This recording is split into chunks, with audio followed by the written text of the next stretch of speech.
Hey, it's Pam Pryor, your first CFO, coming to you with some finances fun facts, and it all has to do with Mercury retrograde. So, true confessions, I've been a Mercury retrograde cynic, I'll say, for at least a few years. Actually, I think that might be overstating it. Until probably 2 years ago, I didn't even understand that Mercury retrograde was like a thing. But apparently, over at least the last year, I've learned that in Mercury retrograde, or I've heard that in Mercury retrograde, all sorts of things go wrong. Technology, electronics, appointment making, all sorts of wacky stuff. And for whatever reason, this year it was particularly loud. And on Facebook, it was particularly loud. And people's meetings were getting canceled, and Zoom wasn't working, and you name it, things were going terribly wrong for a lot of my fellow entrepreneurs on Facebook. And I, of course, being my normal, fun self, went on to a few of their posts and said, hey, it's not Mercury retrograde. Turn that computer off and back on again. And like, any good IT professional, I've helped you. You're welcome. That comes along with finance is fun. You get some IT support. So I'm mocking people being fun out there for the whole Mercury retrograde thing yesterday, day before that, and today, because the noise has just been so loud around it. And today I'm sitting in my office at home and I'm thinking, God, it's a little chilly in here. And I thought, you know what? Not a big deal. I keep the thermostat relatively low, mainly because I like it to be really cold when I go to bed. And if we don't keep it really low, then it just gets major hot upstairs. So anyway, I thought, oh, that's all it is, and I'm just a little chillier than usual. So I put on a sweater, waited a little bit longer, and then thought, dang, it's really cold in here. And sure enough, all of a sudden it occurred to me the heat wasn't running. And it's cold here in the Northeast today. I exaggerated earlier and said it was 10 degrees Fahrenheit. But I do believe it's like maybe 20 with the wind chill. Cold enough that I'm putting the jackets on the dogs and all of that. So anyway, I'm like, oh, geez, it's cold. And it doesn't appear as if the heat is running. So sure enough, went downstairs. The heater wasn't running. And the technician gets out here in the afternoon, about 2:30, I guess. So it's gotten down even colder and colder.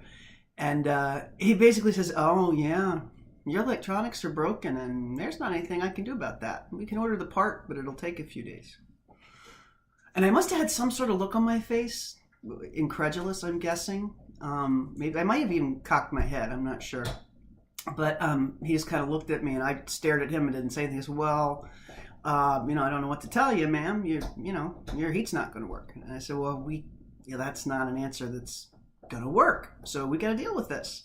And sure enough, we figured out a way. What had happened is the electronics, surprise, surprise, had gone bad on our heater in Mercury retrograde. Something that hasn't happened, I don't think ever, although Deb says she remembers that the heat went bad once. So Mercury retrograde now has a whole new level of respect from me. I officially and publicly apologize to all of my friends to whom I said things that might have appeared somewhat mocking, I suppose. I retract them all, I apologize, and I defer to Mercury retrograde. Never again to mock it in my lifetime. So we have a manually overridden electronic system now with the heat, and I'm hoping and praying that it holds together, but I needed to share that. What, might you ask, does this have to do with finance and accounting for entrepreneurs? Well, stick with me. Do not hang up now. You've got to hear the connection, because I worked hard for this one. So there are things that we either actively or inadvertently dismiss that don't go away just because we dismiss them. Ha, gotcha, didn't I? Right? What's my next thing? It's finance for entrepreneurs. We don't want to think about our accounting and our finance and our book and our checking account and our cash flow and talking to our bookkeeper in accounting Greek. But the longer we put it off, the more it becomes something that we continue to try to avoid. And so I've been avoiding putting in a second heating unit in this house, which is what actually needs to happen. And we put a little electronic process patch in place, and sure enough, it's come back to haunt us now. We got a couple good years out of it. You'll get a couple good years out of your shoebox of receipts. You may even get your taxes filed, not get chased by the IRS. That's good. But when we put that second unit in the attic, it's going to be a whole different house. and all sorts of other unrelated problems that we've just come to live with as a fact of life are going to go away. And we're not going to have to think about, are the electronics going to crash on us? Do we have to keep upstairs and downstairs in sync? Otherwise the thing will turn off.